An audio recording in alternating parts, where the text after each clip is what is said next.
Octava unidad. Última parte de etapa intermedia, medios de prueba, teoría del caso. Muy bien. Ok, compañeros. Proverbio hindú. La vida no dura para siempre. Vívela. El amor duele. Ama. La envidia te daña. Ignórala. Los buenos recuerdos, guárdalos en tu corazón. Muy bien. Vamos a iniciar, compañeros, con esta fase. Muy bien. Muy bien. ¿Comentarios antes de iniciar? ¿Dudas? Ok, compañeros. Entonces, vamos a continuar, por favor. Seguimos. Etapa intermedia, los medios de prueba y la respectiva teoría del caso. Vamos por partes. Punto número 1. Órgano de prueba. La persona física que suministra al órgano jurisdiccional, en su calidad de tal, el conocimiento del objeto de la prueba. ¿Sale? En este caso, van a ser las partes que intervienen dentro de este sistema acusatorio adversarial, cumpliendo con las formalidades que establece el debido proceso. ¿Sí? Muy bien. Destacamos en este caso como órganos de prueba la persona que suministra esta prueba ante el órgano jurisdiccional, el Ministerio Público por conducto del fiscal asignado y la integración debida dentro de su carpeta de investigación, cumpliendo con las formalidades que hemos destacado con antelación en relación a la cadena de custodia, en relación a la obtención de la prueba, en relación a que la prueba no se obtuvo vulnerando derechos fundamentales, pues bueno, va a presentar estos datos de prueba para su admisión ante un juez de control. Lo mismo ocurriría para la víctima como acusador coadyuvante y lo mismo para la defensa. Tenemos el medio de prueba, modo o acto por medio del cual se lleva un conocimiento verdadero de un objeto.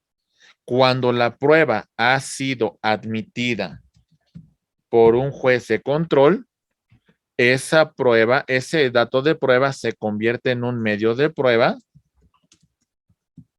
que va a ser convicción en su desahogo a un juez de control para que en relación a ese medio de prueba y el desahogo y valoración correspondiente se emita una sentencia.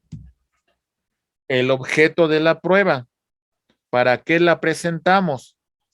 Relacionar la verdad que buscamos en el proceso. Ofrezco una prueba testimonial. ¿Cuál es el objeto de presentar esa prueba testimonial? Ofrezco una prueba pericial.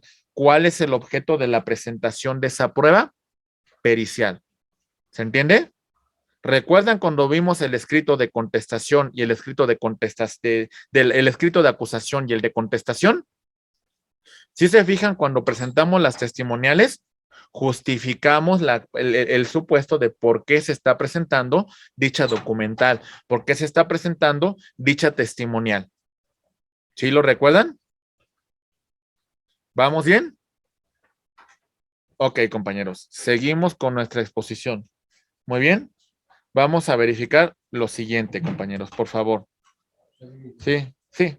Verificamos entonces el siguiente punto. A ver. Bien.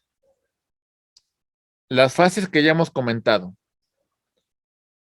Etapa de investigación. Dato de prueba. Cuando esto lo estoy incluyendo dentro de mi carpeta de investigación. Cuando estoy en la fase de análisis, cuando estoy en la fase de estudio de la escena, encontramos evidencia. Esa evidencia, cuando se soporta elementos científicos y elementos de convicción, lo convertimos en un dato de prueba. Cuando lo presentamos en el escrito de acusación, en el escrito de acusación coadyuvante o en el escrito de contestación de la acusación y es admitida por el juez de control, esa prueba va a ser un medio de prueba, que va a ser un elemento de convicción cuando se resuelva esta litis en particular. Y en la etapa de juicio oral, cuando es objeto de desahogo y se le da una valoración, vamos a verificar como una prueba. ¿Comentarios, compañeros? ¿Dudas? ¿Se va entendiendo? Muy bien. Datos, medios de prueba y pruebas. Datos. En este orden, por favor. Referencia de un contenido determinado de un medio de convicción que aún no, ¿qué, compañeros? Aún no ha sido presentado ante un órgano jurisdiccional. Todavía no. ¿Se entiende? ¿Dónde obra este dato de prueba? Todavía el Ministerio Público lo tiene dentro de su carpeta de investigación. Medio de prueba. Fuente de información que permite reconstruir los hechos respetando las formalidades del procedimiento prevista y siendo admitidas ante un juez de control. ¿Se entiende, compañeros? Ok. Y la prueba. Hecho cierto o probable que ha sido ingresado ¿a dónde?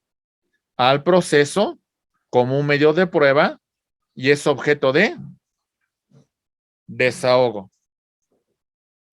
¿Comentarios, compañeros? ¿Dudas? ¿No? Muy bien. Carga de la prueba. ¿Quién tiene la carga de la prueba?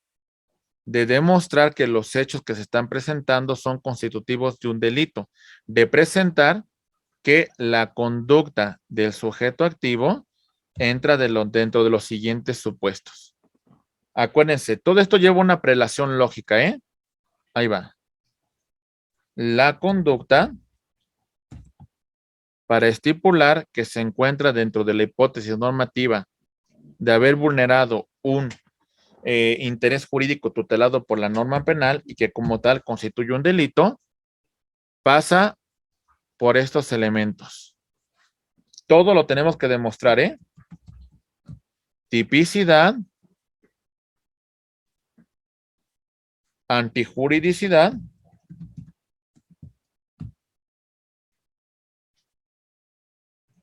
culpabilidad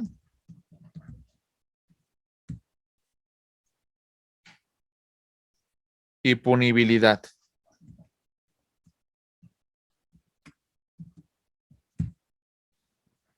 ¿Qué implica esto, compañeros? ¿Cuál es la carga que tiene el Ministerio Público de demostrar que un hecho constituye un delito? ¿Qué tiene que hacer?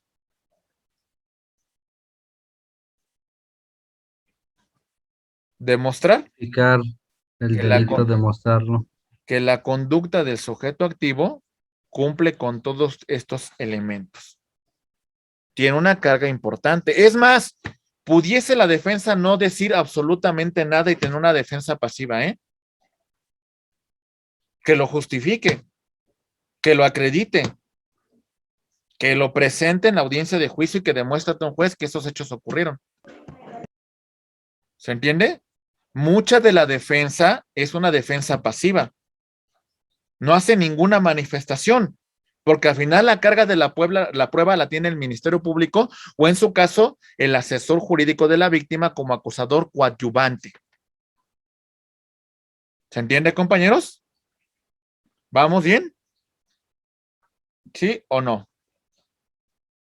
¿Ok? Muy bien. La defensa Con que desvirtúe alguno de estos supuestos que estamos mencionando, con uno solo es más que suficiente, compañeros. Con uno solo que no acredite el Ministerio Público es más que suficiente para excluir la responsabilidad penal. ¿Ok? Muy bien. Valoración sistemática de la prueba. Apartado, artículo 20, apartado A, fracción 2 de la Constitución, 259, párrafo segundo, 265, 402 del Código Nacional de Procedimientos Penales. Muy bien. Valoración de la prueba. Recuerden que aquí no hay una prueba tasada. Aquí, de alguna manera, la prueba va a versar sobre el leal saber y entender del juez para su apreciación y como consecuencia tiene una libre valoración tomando estos elementos que hemos señalado con antelación. ¿Se entiende, compañeros? ¿Vamos bien? Ok, muy bien. Entonces, de alguna manera, estamos en este supuesto, en esta hipótesis de el leal saber y entender del juez y entonces una libre convicción para valorar la prueba. No hay una prueba tasada. Entonces, vamos a versar sobre ese conocimiento del juez. Muy bien. Ok. Principios generales de la prueba. Licitud o legalidad de la prueba. Artículo 20, apartado A, fracción 10 de la Constitución y artículo 357 del Código Nacional de Procedimientos Penales. Que la prueba tenga relación con la litis, que la prueba se haya presentado en su momento procesal oportuno, que la prueba de alguna manera no haya sido obtenida vulnerando derechos fundamentales. ¿Se entiende, compañeros? Ok. De liberalidad. Artículo 20, apartado B, fracción 1 de la Constitución y el artículo 356 del Código Nacional de Procedimientos Penales. Se pueden ofrecer todo tipo de medios de prueba en cuanto tengan relación con la litis. Se puede ofrecer todo tipo de medios de prueba en cuanto no vayan en contra de la moral, las buenas costumbres y también todo tipo de medios de prueba que de alguna manera se obtengan respetando los derechos humanos. ¿Vamos bien, compañeros? Muy bien. El principio de oportunidad, artículo 20, apartado A, fracción 3 de la Constitución y el artículo 358 del Código Nacional de Procedimientos Penales. Recuerden, por favor, la prueba será materia de presentación cuando lleguemos a la fase intermedia. Cuando se presenta el escrito de acusación, cuando se presenta el escrito de acusación del coadyuvante, cuando se contesta la acusación. ¿Sale? Esta prueba que se ofrece será objeto de admisión o en su caso de exclusión. ¿Sí, compañeros? Pero también tomemos en consideración que con antelación posiblemente tuvimos que deshogar una prueba anticipada y que cuando se presenta este escrito debemos de señalar la prueba que fue objeto de desahogo con antelación en relación a la propia naturaleza de la prueba. Cuando no hay litis, cuando no hay controversia, podemos llegar a acuerdos probatorios que van a ser autorizados por el juez de control. ¿Vamos bien, compañeros? ¿Sí o no? ¿Sí? Muy bien. la valoración de la prueba. Artículo 20, apartado A, fracción 2 de la Constitución y el 359 del Código Nacional de Procedimientos Penales. Como mencionamos con antelación, no es una prueba tasada. Se va a regir por el leal saber del juez y asimismo, compañeros, hay una libre valoración de la prueba. ¿Vale? Claro que esta valoración que haga el juez va a ser objeto de medio ordinario de impugnación o inclusive también del juicio de amparo, de ser el caso. Muy bien. Ok. Debate probatorio. Ok. Debate probatorio en la etapa intermedia. Primer debate. ¿Cómo se debe obtener la prueba, compañeros? Obtención lícita. Su localización, su aseguramiento, su traslado. La cadena de custodia. ¿Ok? ¿Vamos bien? Entonces, reiteramos el elemento de la cadena de custodia y la importancia de cumplir con la misma. La incorporación en el procedimiento y su respectivo ofrecimiento. De no cumplir con estos presupuestos, nos encontraríamos ante una prueba ilícita. La prueba ilícita será nula. La prueba ilícita no le podremos asignar valor probatorio. ¿Ok? La incorporación en el momento procesal oportuno. ¿Cuál es el momento procesal oportuno para presentar la prueba, compañeros? ¿Cuál es de lo que hemos visto? ¿Cuál es, compañeros?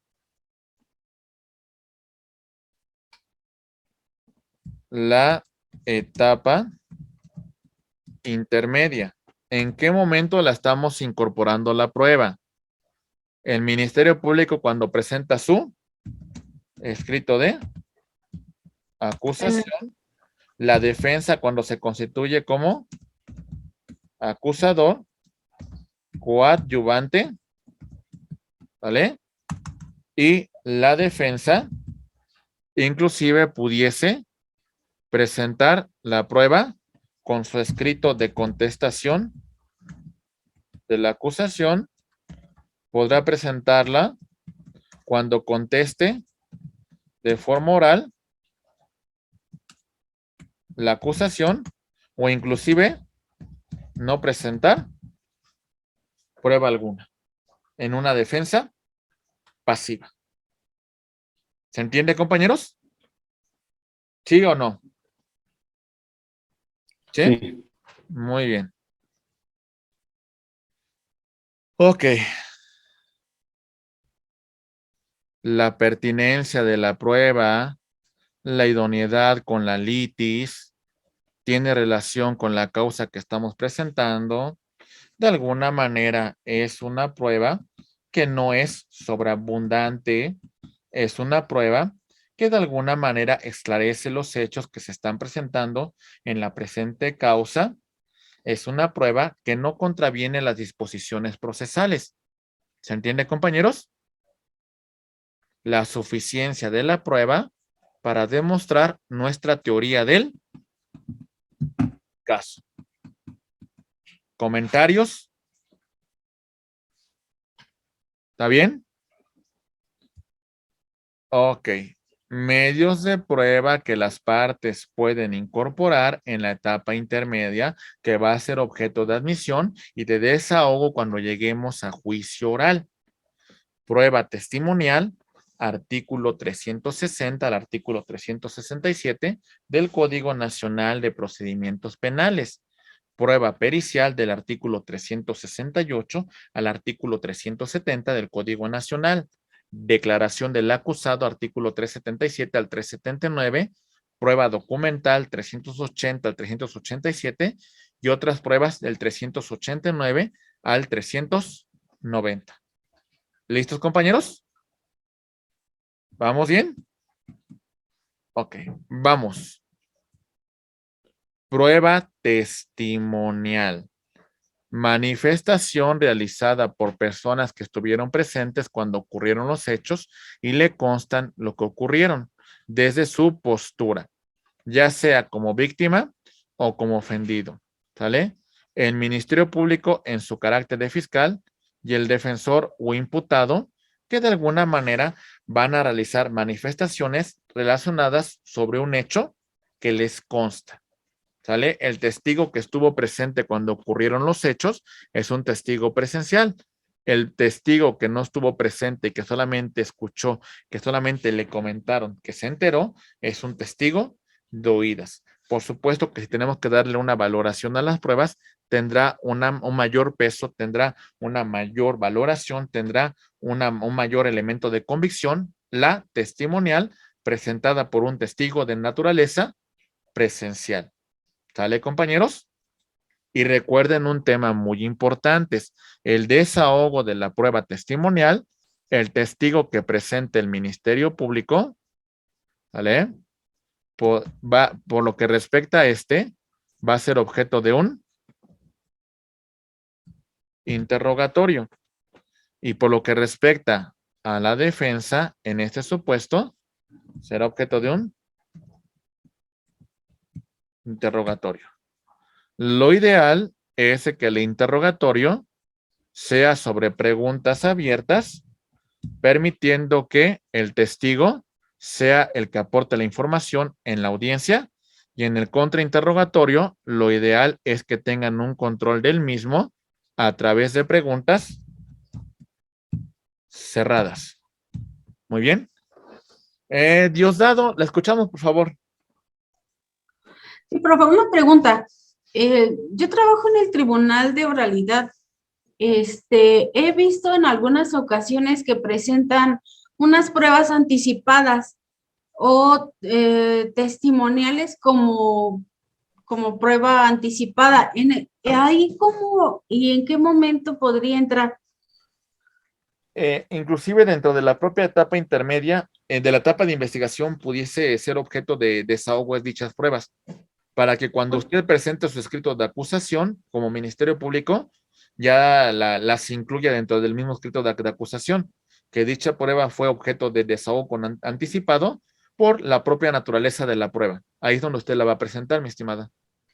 Igual como defensor pudiera yo presentar una testimonial, un testigo que haya visto los hechos como prueba anticipada. Pero hay que justificar por qué lo está presentando.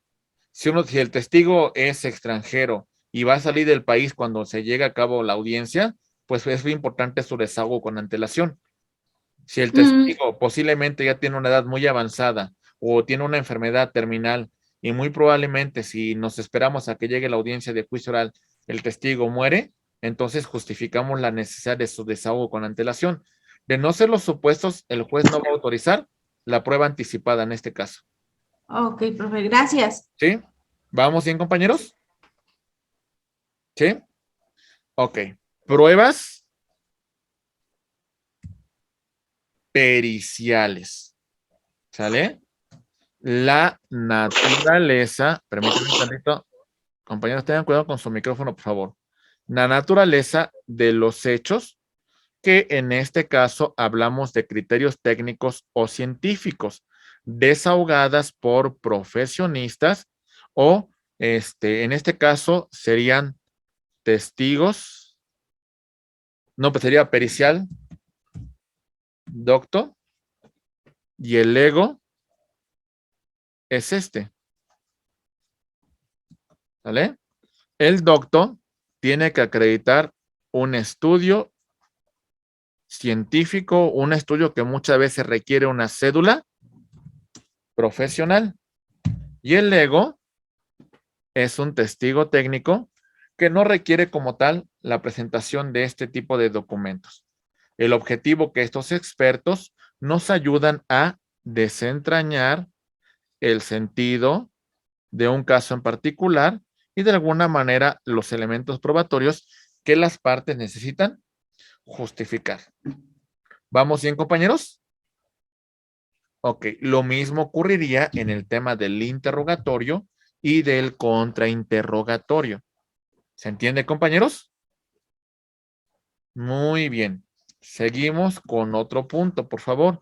En relación a estas pruebas periciales, tenemos bastantes. Por ejemplo, balística forense, química por forense, peritajes en incendios de explosiones, evaluación de objetos de vehículos, joyas, obras de arte, odontología, medicina forense, dactiloscopía, grafoscopía, documentoscopía, pericial en psicología, pericial en criminalística de campo, pericial en mecánica de hechos, etcétera, etcétera. Depende cada caso en particular para verificar algunos de estos tipos de pruebas periciales.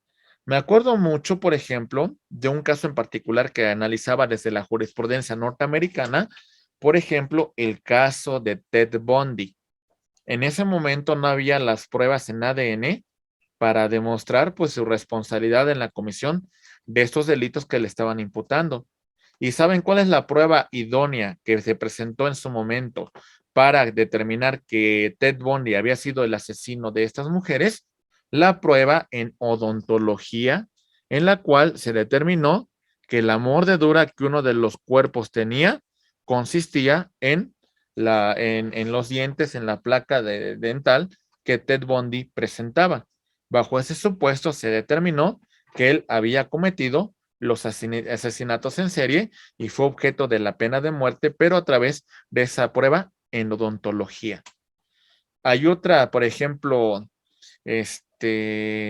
todo ese tipo de pruebas son muy científicas y es muy importante en el caso de hacer un interrogatorio, un contrainterrogatorio, que con antelación nos adentremos, analicemos un poquito la naturaleza de la ciencia de esa prueba, porque el objeto particular es desacreditar el conocimiento, la especialización del perito que emite su dictamen.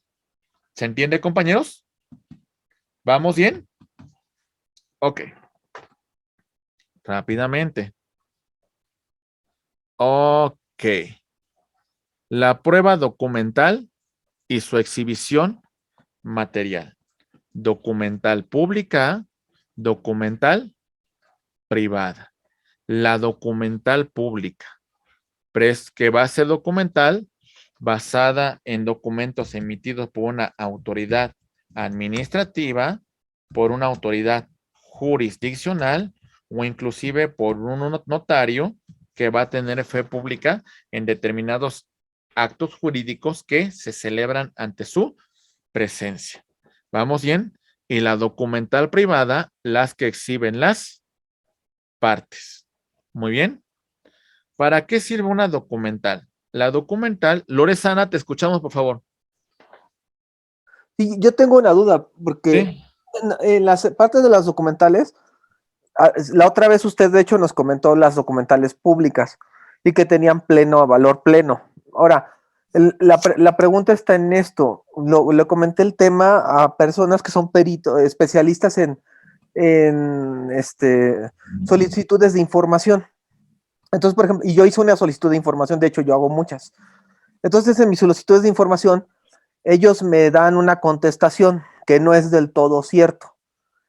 Pero entonces, yo digo, me la dan a través de una plataforma, por ejemplo, la plataforma del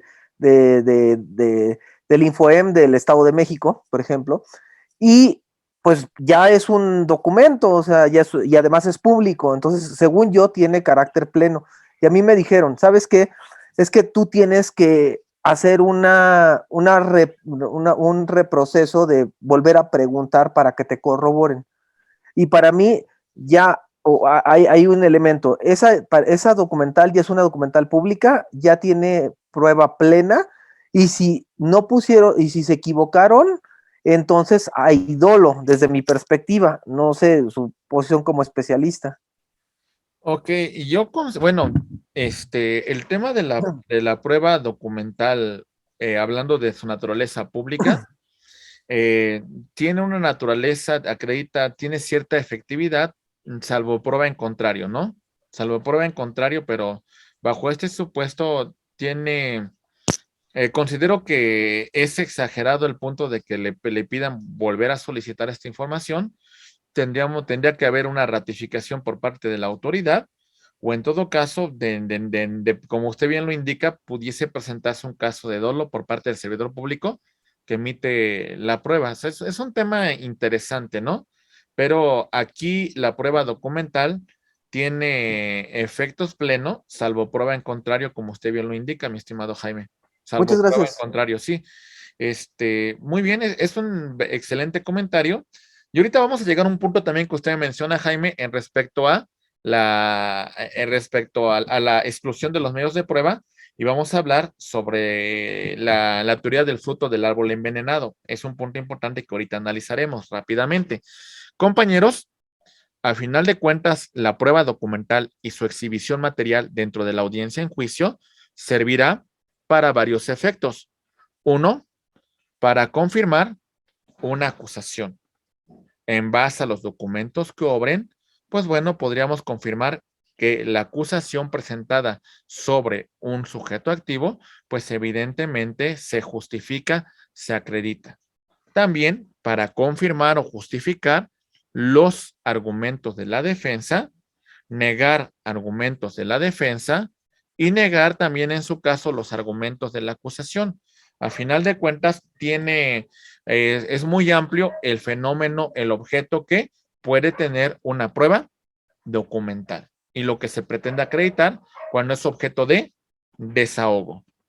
Destacábamos que hay otras pruebas que reconoce el Código Nacional de Procedimientos Penales, como por ejemplo la presuncional en su aspecto legal y humano de todo aquello que se actúa dentro del juicio, pues bueno, que aquello que tome en consideración el juez y que sea favorable para la parte que yo represento, así como la instrumental de actuaciones de todo lo actuado, pues que el juez en un criterio amplio, en un criterio de un principio pro persona, pues aplique la norma y que de alguna manera resuelva a mi favor la controversia que le estamos planteando. Esto en relación a las pruebas que son materia de admisión de conformidad con el Código Nacional de Procedimientos Penales. Otra pregunta importante que tenemos que formular, estimados amigos, es la exclusión de los medios de prueba. Con antelación vimos la prueba que va a ser materia de admisión. ¿Eso está claro, compañeros? Ahora el tema que verificaremos a continuación es por qué la prueba será materia de exclusión. Y verificamos lo siguiente. Punto número 1. ¿Qué decimos, compañeros? ¿Por qué excluimos la prueba? Porque porque la misma no es útil para el esclarecimiento de los hechos. ¿Se entiende, compañeros? No es útil, no sirve, no se justifica, no tiene relación con la litis. Entonces, ¿qué va a pasar sobre esa prueba? Se va a solicitar su exclusión. No se En este caso, el Ministerio Público es quien la excluye. No. El Ministerio Público no excluye. El quien excluiría sería el juez de control. El juez de control. Exactamente. Muy bien. Que no hagan referencia a la investigación que estamos realizando. A ver, de pronto me dice el Ministerio Público que presenta una prueba basada en un mensaje de WhatsApp, pero ¿qué creen? Nunca realizó, como me mencionaban en el ejemplo de Carla, dentro de la respectiva cadena de custodia. ¿Por qué ahorita me la vienes a exhibir y donde hace referencia dentro de tu carpeta de investigación a dicha prueba dentro de la respectiva cadena de custodia para darle esa efectividad. Las pruebas dilatorias, al ser sobreabundantes, por ejemplo, ¿qué pasa si en un hecho delictivo, imaginen el siguiente caso, compañeros? Resulta que en este hecho estaban presentes A, B, C, D, E, F, G, H, I, J, K, L, M, N. Y a todos estos les consta el hecho que la ley señala como delito, en la cual M priva de la vida a O. La pregunta, ¿tendríamos que tener las testimoniales de todos estos para que necesariamente acreditemos el hecho que estamos haciendo alusión? ¿Sería así, compañeros? ¿O sería sobreabundante? Sobreabundante. Sería sobreabundante. Sobreabundante. Me bastaría a lo mejor con tener 2, 3 testimonios de estas personas para acreditar el hecho, ¿verdad? Lo demás ya sería una prueba sobreabundante. La demás sería materia de exclusión. ¿Vamos bien, compañeros? Impertinentes. De alguna manera no tiene ninguna relación con la litis que estoy planteando. Es una prueba que no tiene importancia, que no tiene efectividad dentro de la litis y como consecuencia su presentación y su desahogo es innecesario. ¿Vamos bien, compañeros? ¿Sí? Muy bien. Tenemos las pruebas que se hubiesen obtenido en violación de derechos fundamentales. Derechos fundamentales consagrados en la Constitución, consagrado en los tratados internacionales, consagrado en las normas de naturaleza penal, sustantivas y adjetivas. Si se violan derechos humanos, entonces la prueba tendrá que ser declarada nula de pleno derecho. ¿Se entiende, compañeros? ¿Vamos bien? Ok. Si la prueba es declarada nula, todos los efectos derivados de esta prueba, pues tendrán la misma situación.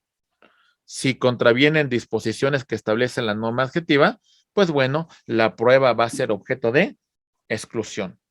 Entonces las partes requeriremos y pediremos a el juez de control que excluya una prueba cuando nos encontremos en estos supuestos que hemos hecho referencia. ¿Vamos bien, compañeros?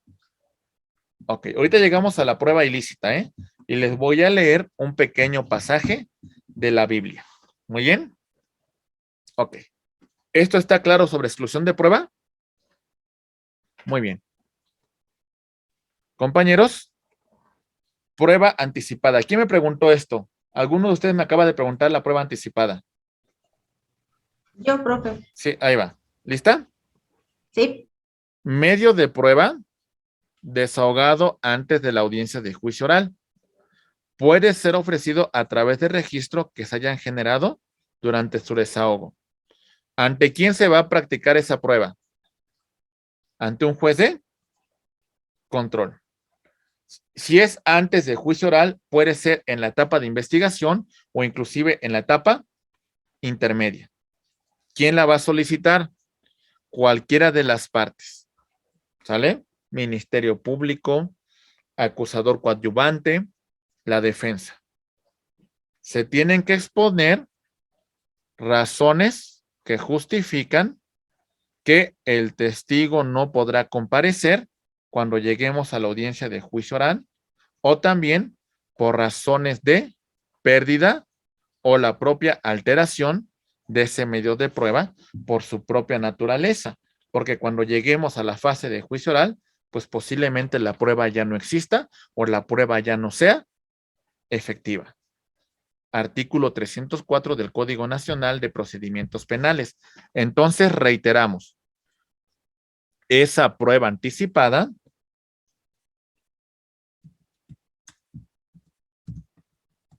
va a ser objeto de desahogo en la etapa de investigación, sobre todo posterior a que se haya formulado imputación, vinculado a proceso, ¿sale? En la etapa de intermedia, ¿sale? Principalmente antes de que se abra la audiencia intermedia y como consecuencia antes de que se dicte el auto de apertura a juicio oral. ¿Sale, compañeros? Esta prueba, como destacamos, va a ser desahogada ante un juez de control. ¿Vamos bien, compañeros? Ok, y cuando lleguemos a la fase de juicio oral, solamente haremos alusión que dicha prueba fue objeto de desahogo con antelación y el tribunal de enjuiciamiento verificará la valoración que en su momento emitió el juez de control. ¿Vamos bien, compañeros? Muy bien.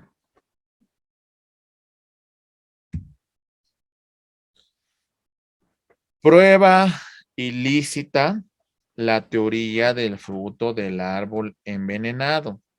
Rápidamente, destacamos la prueba ilegal. ¿Qué dice?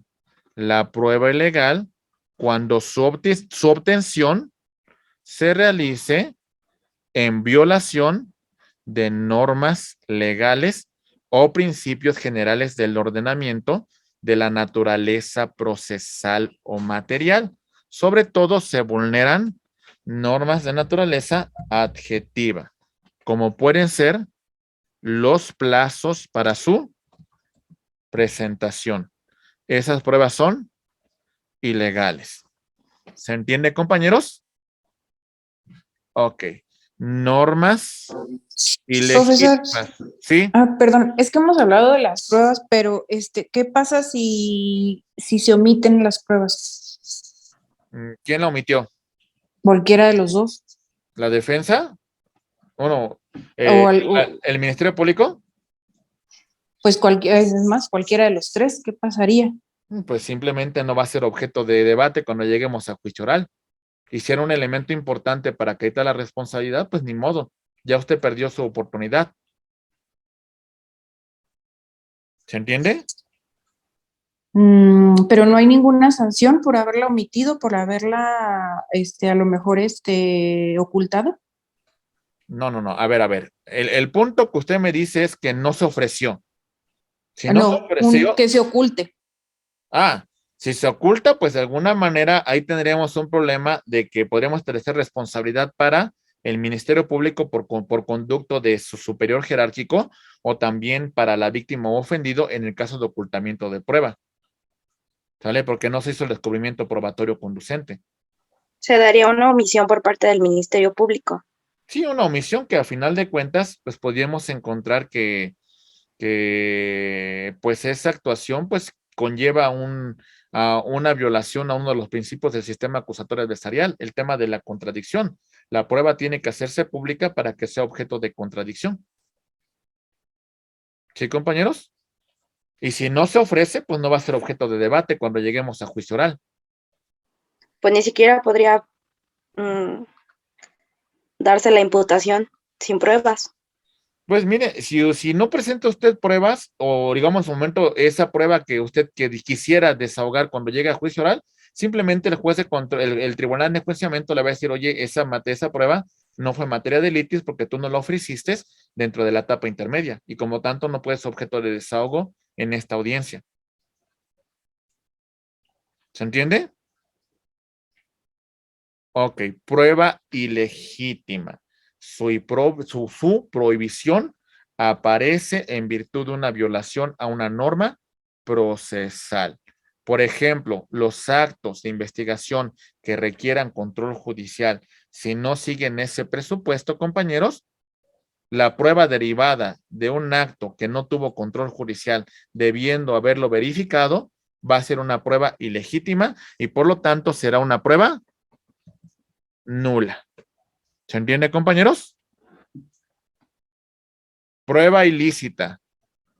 Decimos, la prueba ilícita se obtiene en la fase de investigación por la policía, por el Ministerio Público, vulnerando derechos fundamentales del acusado. Se vulneran sus derechos que consagra la Constitución, que consagran los tratados internacionales. ¿Vale? ¿Qué dice la Biblia en relación a la teoría del fruto del árbol envenenado? Mateo 7, 17 al versículo 17 al 20. ¿Sale? Ahí va. Así nos dice la Biblia. Así todo buen árbol da buenos frutos. ¿Sale? ¿Vamos bien así?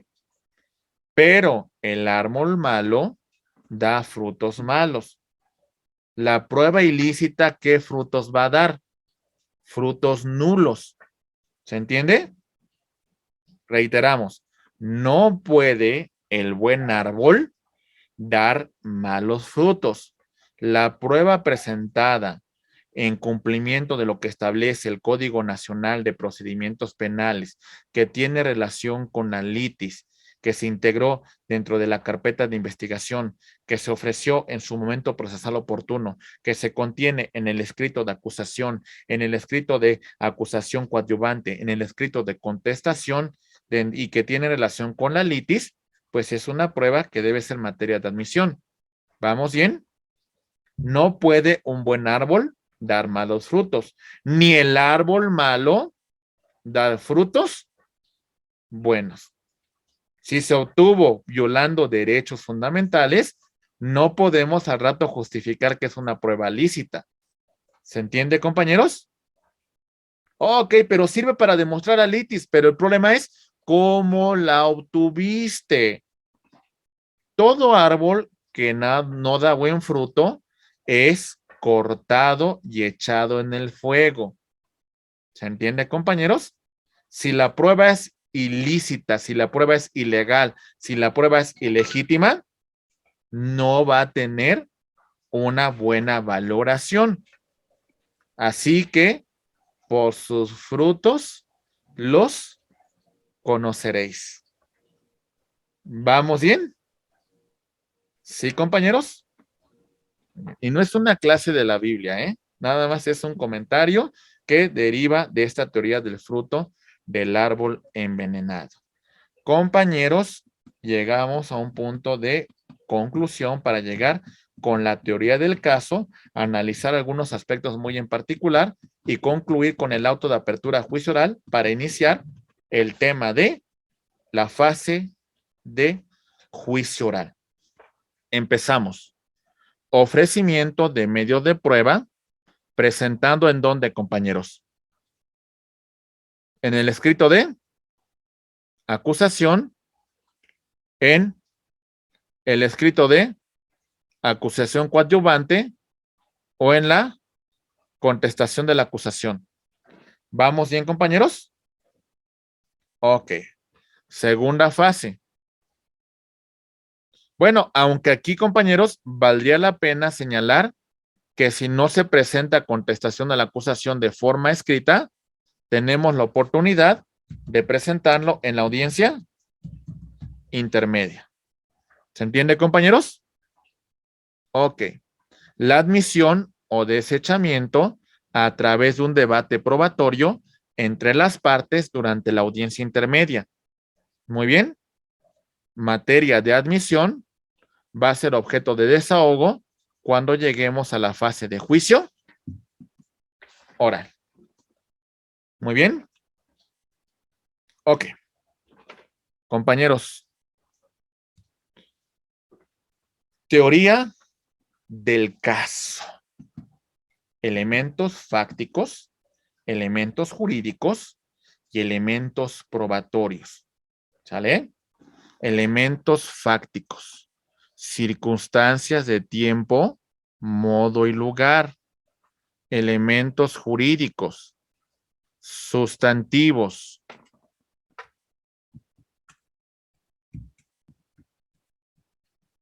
la teoría del delito. Elementos jurídicos adjetivos. Las normas procesales. Elementos probatorios. Hemos hecho alusión a su naturaleza. Datos de prueba. Medios de prueba. Prueba. Datos de prueba se incorporan a la carpeta de investigación. Medios de prueba se ofrecen ante un juez de control y son admitidos para su desahogo. La prueba en la fase de juicio oral, cuando la prueba es materia de valoración. Muy bien, para que en virtud de eso, el tribunal de enjuiciamiento emita una sentencia. Teoría del caso. Única. ¿Sale? ¿Sí? Debo de tener un criterio lógico, debo de tener voy a sostener mi teoría del caso en todas las fases del sistema acusatorio. Si yo mismo entro en contradicción, si presento una teoría en la etapa de investigación, posteriormente la cambio cuando llegue a intermedia y cuando llegue a juicio verifico una completamente distinta, al final de cuentas esa contradicción, pues de alguna manera no será a mi favor. Mientras más sencilla sea una teoría del caso, mucho mejor. ¿Cuánto debe de durar? Pues bueno, no hay una temporalidad, pero sean muy concretos, 3, 4 puntos y se acabó. Completo, que sea muy entendible y sobre todo demostrando los elementos que hemos hecho alusión. Fácticos, jurídicos y probatorios. Lógica. ¿Sale? Teorías irreales, teorías muy fuera de la realidad, pues poca efectividad van a tener cuando se presenten ante un juez de control, ante un tribunal de enjuiciamiento. Por lo tanto, también requerimos una teoría creíble, una teoría que se pueda acreditar y sobre todo que tenga suficiencia jurídica, y hacerla flexible implica adaptarme a la teoría del caso que presente mi contraparte. ¿Sale? Teoría del caso de la parte contraria. ¿Vamos bien, compañeros? ¿Sí o no? ¿Sí? Muy bien, compañero. Rápidamente, revisamos lo siguiente. Teoría del caso desde la jurisprudencia de la Suprema Corte de Justicia de la Nación. Revisen el registro 2006-728. ¿Qué es la teoría del caso? Ahí va. La Corte nos dice: idea central o conjunto de hechos sobre los cuales versará la participación de cada una de las partes. Recuerden, ese elemento científico del derecho implica, compañeros, que el Ministerio Público tiene una teoría del caso. Esta teoría del caso tiene fortalezas y tiene debilidades. Lo mismo presenta la defensa. Su teoría del caso tiene fortalezas y tiene debilidades.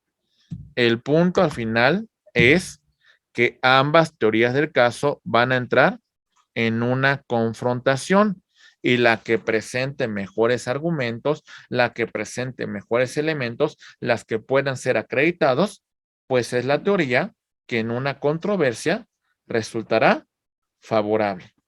¿Se entiende, compañeros? Muy bien.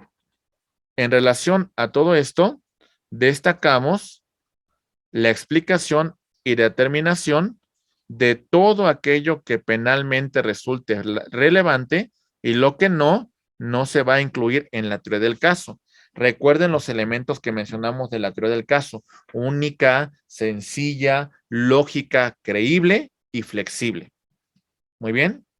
Mi teoría del caso es una hipótesis procesal que tiene un argumento, un ejercicio argumentativo que voy a demostrar ante el órgano jurisdiccional. ¿Cuál sería la hipótesis procesal del Ministerio Público? Que tratando de demostrar la comisión de un hecho que la ley califica como delito. Demostrar que el hecho realizado por el sujeto activo constituye un delito en virtud de que se acredita que la conducta del sujeto activo es típica, antijurídica, culpable y punible. ¿Vamos bien? La teoría versa sobre fortalezas, oportunidades y debilidades de cada caso en particular. Muy bien. Ok.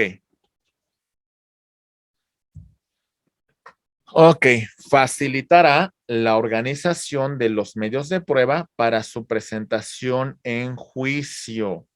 Recuerden, muy importante, la teoría del caso se va a estar confrontado en cada una de las fases, pero uno de los puntos cruciales de su evaluación es la etapa intermedia, porque es donde se van a ofrecer los medios de prueba y podrán ser materia de admisión o de desahogo. Por eso la fase intermedia es tan crucial, compañeros. Es la preparación de todo lo que ustedes van a hacer cuando lleguen a juicio oral. Debido a la trascendencia de la teoría del caso, en el juicio se considera como una formalidad en el procedimiento. De no llevarse, debe conllevar a una reposición en el procedimiento. ¿Se entiende, compañeros? Ok. Llevar un juicio sin teoría del caso, compañeros, va a provocar un proceso carente de objetivos y que de alguna manera no podremos presentar nuestros argumentos ante el juzgador. En la teoría del caso es ineficaz, ausente o imprecisa, llevaría a la emisión de actos de autoridad que el propio colegiado considere ociosos, incongruentes y dilatorios. Por lo tanto, pues la efectividad de estos elementos resulta ser nula. ¿Bien? Último punto de esta penúltima unidad. La duda razonable. Cuando se dicta una sentencia condenatoria, escuchen la palabra que vamos a mencionar. Tiene que ser más allá de toda duda razonable. ¿Qué tiene que presentar el defensor? Una duda, una pequeña hipótesis que contradiga la teoría del caso del Ministerio Público. Y si la defensa logra presentar una duda razonable, ¿qué tipo de sentencia tiene que emitirse, compañeros? Absolutoria, condenatoria. Absolutoria. Absolutoria. Registro de tesis 2009-467, 2009-463. Y decimos, duda razonable, que en el escenario probatorio subsistan tanto pruebas de cargo por parte del Ministerio Público como pruebas de descargo por parte de la defensa. Muy bien. Que la acusación no solo se sustenta en pruebas de cargo, sino también considerarlas desde descargo. Las pruebas deben ser valoradas en su conjunto, todas, ¿sale? Todas van a ser objeto de análisis. La duda razonable se va a presentar en dos modalidades. Cuando confirman la hipótesis de la defensa total o parcialmente, incompatible con la hipótesis de acusación, ¿sale? Se acredita la hipótesis de la defensa, o cuando las pruebas de descargo cuestiona la credibilidad de las pruebas que sustenta el Ministerio Público. En ese supuesto, reiteramos entonces dos criterios. Uno, ¿qué creen? Confirmó su hipótesis la defensa. Sentencia absolutoria. ¿Qué creen? Las pruebas presentadas por el Ministerio Público se cuestiona su credibilidad. Duda razonable. Caso O.J. Simpson. Dice la fiscalía que se pruebe los guantes que son los con los cuales se cometió el delito de Nicole Brown. Se prueba los guantes y no calzan. Si no calzan, debes de absolver porque se le restó credibilidad a las pruebas presentadas por la fiscalía. Si no calza, absuelve. Duda razonable. ¿Se entiende, compañeros? ¿Vamos bien? La duda razonable también la conocemos como principio indubio pro reo. Cuando existe contradicción, cuando existe duda, vamos a interpretar en favor de el imputado. ¿Listos? Cerramos la fase intermedia con todo esto que hemos comentado, compañeros, y concluimos con el auto de apertura a juicio oral. ¿Qué contiene el auto de apertura? ¿Listos? Esto es lo que va a contener, compañeros. Atentos, por favor. Y con eso terminamos esta unidad. El tribunal competente para celebrar la audiencia de juicio. Porque ante ese tribunal vamos a remitir la presente causa. Individualización de los acusados. Juan Pérez y María Martínez. Las acusaciones que van a ser objeto de juicio, si hubo correcciones formales, se señalarán, así como los hechos, materia de la acusación, circunstancias de tiempo, modo y lugar.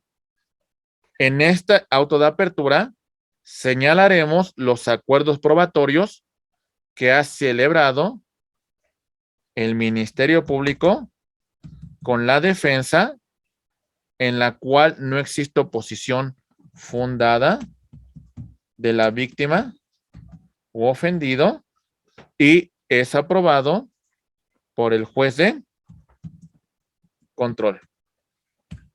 ¿Vamos bien, compañeros? Vamos a agregar los medios de prueba que fueron admitidos y que van a ser desahogados en la audiencia de juicio, así como que, compañeros, la prueba anticipada. ¿Vamos bien? ¿Sí o no? Sí, profe. Sí, Sí, profesor. Muy bien. sí, profesor. Seguimos con el auto de apertura. Los medios de prueba que van a desahogarse en la audiencia de individualización de sanciones y de reparación del daño. ¿Ok?